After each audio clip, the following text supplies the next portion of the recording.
if we can go to Krisha first, if you don't mind, who is currently on the Southwest 100 second cohort programme, and can tell us a little bit about your experience. Thanks, Krish.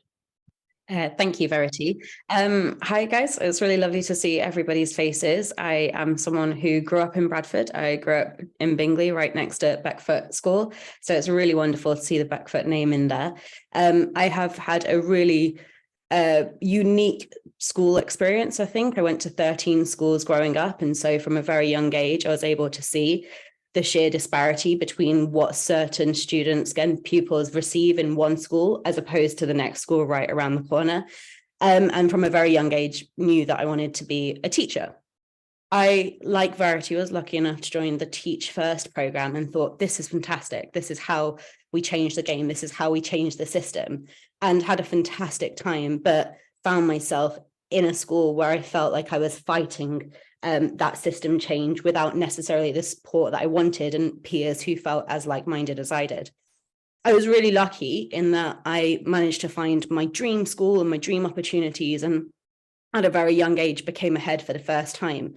And due to very personal reasons, I left that school after 3 years of headship and thought, what next? What do I do? And I spent a good 6 months genuinely trying to find the right company to work for, the right values-driven organization. And I went to school after school meeting heads and CEOs and thinking, is this it? Is this the one? And interestingly, it was a Teach First Ambassadors Facebook page comment from James, I believe, that said, hey, have you considered relocating to the Southwest because we've got this really cool program going on? And I honestly hadn't thought about the Southwest once in my life. But I came onto a call like this and saw very similar slides in talking about the educational disparity in the Southwest. And I just thought, this is it. This is the next thing. This is what we need to be doing. So after that one meeting, again, it's probably around a year ago, I thought, okay, I know what it is. Now I need to find the trust. I need to find the school that's going to support this. And as you guys have 10 trusts coming together, we had a handful of trusts coming together saying, yes, in order to make this change, we need to not be competitive, but be cooperative and be collaborative in the process. So I was really lucky to join the Ted Ragg Trust, which has seen, I believe, 6 people go through the Southwest 100 program, 3 last year, 3 this year. And through that experience, I've not only gained a huge amount of friends who are at a similar level that I am, who understand how busy headship is, who know, as someone said, how lonely headship can be, and have supported my relocation, but who I haven't seen as competition in getting to that next stage. I've really seen as peer support. We have been through a huge roller coaster of learning, and it is, I would say, the most ambitious.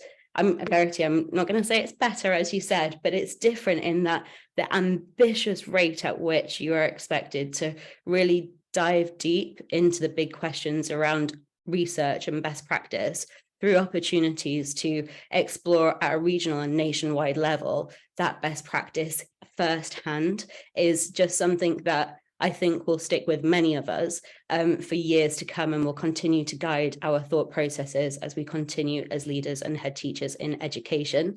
I could speak for 100 minutes about how incredible this program is, but I'm so excited that Yorkshire is the next region that will be going on this journey. And if there's absolutely any question I could answer, please feel free to get in contact. I'm on LinkedIn and I'd be happy to answer any questions.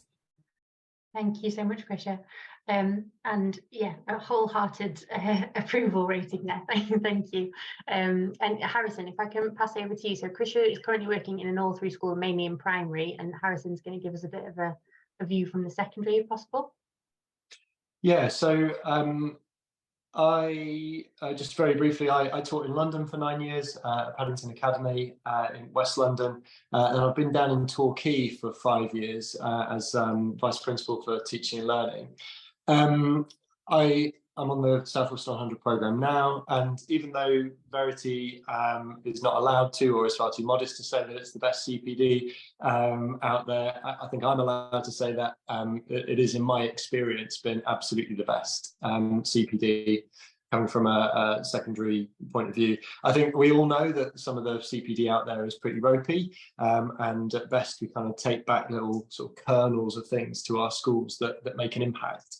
what we have been able to do is to go out to schools. I think we're now, if you include the ones in Nashville, we're probably up to about 12, 13 different schools this year, being exposed to some of the best leaders in those schools, the best systems, the best approaches, the best ways to kind of narrate the work that we do and to communicate that to students and to communities, and to bring that back to our schools, and to rethink who we are as leaders and what that means, you know, when we take that next step. I think it's already been kind of mentioned, but I think relationships are huge. I'd just like to come back to that. And when I kind of heard that pitch for the first time, you know, in a similar kind of way, I honestly couldn't quite conceive what that meant. And I think when I look back over the last few weeks in particular, I think, wow, actually what we've created is just a really strong, sustainable network of people who are like-minded on a mission. And sitting in schools in Nashville last week with nearly 50 incredibly powerful people as a group, you know, across the Southwest who want to make the same change. That suddenly clicked for me that actually here we are together, you know, in a really powerful situation as a group, and as a kind of movement, if you like. The final kind of thing I'll say is sort of like a personal journey thing as well, because you know, over the last few years, I've kind of had a couple of thoughts in my mind. One, I thought at some point I'm going to be ahead, you know, at some point. That was always kind of the plan. But the other bit of my brain was like, you're not ready yet, don't worry, there's no rush. And actually, when I step back out of that, I kind of think, well, there is a rush actually, because there's a job to be done out there, and there's a head teacher recruitment crisis going on. And actually it was this program that gave me the headspace, if you like, and the meeting of lots of really humble leaders who were extraordinary at what they did, but at the same time expressed huge humility and said, you know, look, we're not the finished article, we're learning from others, it's all a team sport kind of thing. And through a combination of that and the network of like-minded people behind me who had my back, I decided to go for it, and I was offered a headship a couple of weeks ago in Exeter. So, you know, I really owe a lot of that, and like my increased kind of confidence in stepping into that role to the program. And that's yeah, that's not a marketing pitch, that's absolutely real, and I said it to some of these guys last week. So yeah, that's been transformative for me, and I think I'm not alone in the Southwest 100 feeling like that, and I hope the same, I know the same will be true in Yorkshire.